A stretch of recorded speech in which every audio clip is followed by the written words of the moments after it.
Hi everybody, my name is Harry Jacobs and I am the North of 60 Gamer, and this is the North of 60 Gaming channel, and welcome. Today I want to answer the question from Board Game Hype. What company creates the best rules?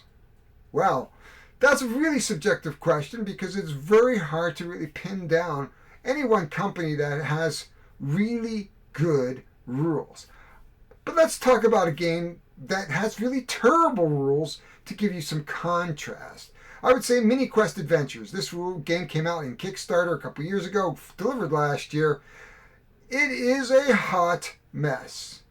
The game is kind of like One Deck Dungeon. The concept is fantastic, and I think the potential of this game is amazing, but the rule book was like a hot mess. It was out of order. It didn't make sense. You would do one thing and have to flip 5-6 pages to say, what am I doing next? A good rule book needs to flow. It needs to take you on an adventure. There has to be a journey.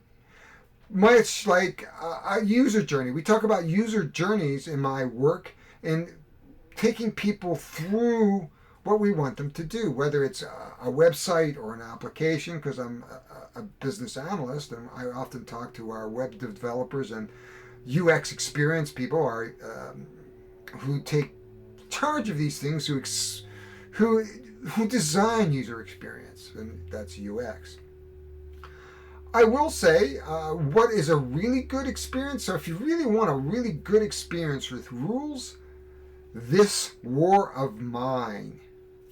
That is one of the best rule sets that I have ever played. It is amazing. This takes you step by step through the game till you get to the end of the first scenario. By the time you finish through the first scenario and follow along, you pretty much have all the rules you need and all the tools you need to move on with the rest of the game.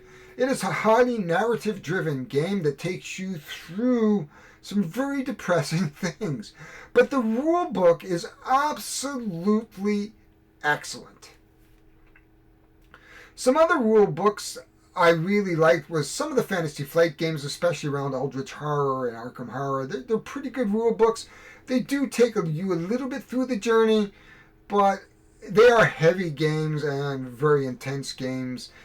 But I do like those.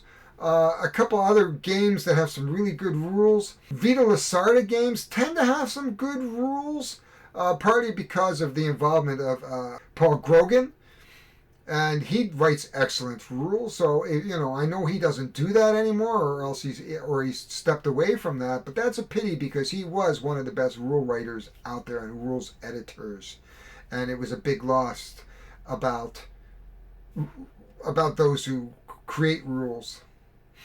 So let's take a look very briefly, as I said, in terms of rules, you don't want rules that make you look up a lot of stuff. If you think in playtesting that you're looking in the rules constantly, that might say we need a guide. I'm going through a game right now. It is a prototype, and that was one of my suggestions back to the designer, saying it's a great little game. It's a lightweight game, but feels really heavy only because it's rule intensive, which means I've got to go back into the rules every time. Oh, I rolled the die. What does that mean? Oh, I picked up this card. What does that mean? Oh, I've gone to this location. Okay, what does that mean?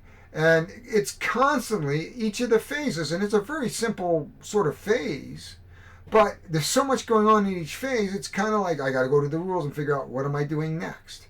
And so it needs to be condensed down into some guide. So a good game, in my opinion, has a set of rules that get you started and a rules reference that give you everything else. Okay, if you have a question about something, you go to the rules reference and look it up.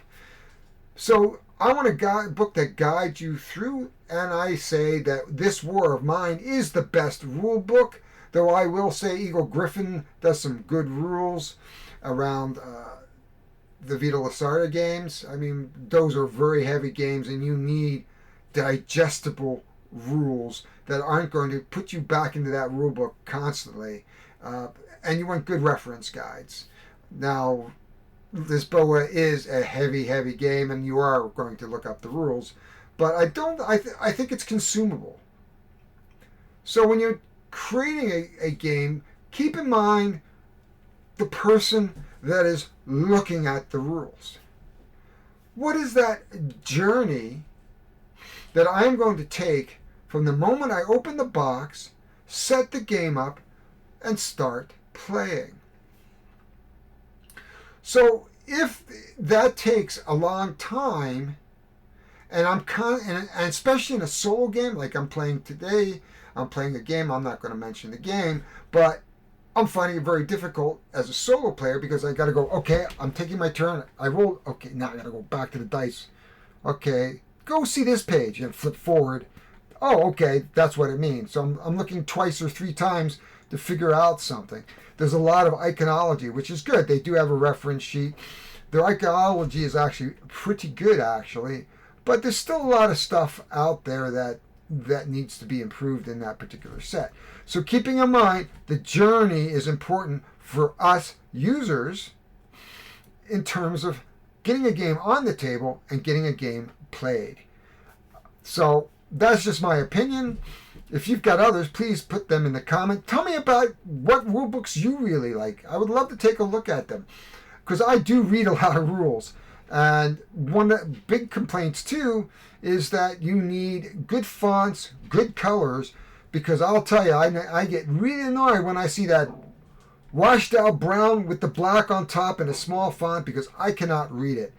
And one of the ways, of course, is I put it up on my monitor in my studio, blow up the rules so that I can actually read it as I'm playing. Because I need to look up rules and I can't be flipping pages. But that is all I'm going to say about this. If you like what you heard, please consider liking my channel. Mash the subscribe button. Get notified and hit the bell if you want to be notified of more videos like this. I like doing these quick off-the-cuff videos. It's good practice for my improvisation skills and my diction. So hopefully this comes across. But that is it. I am not going to babble anymore because my dogs are going crazy behind me. And so I am out of here. So this is Harry Jacobs for North of 60 Gaming, answering the question about rules for Board Game Hype. See you all later.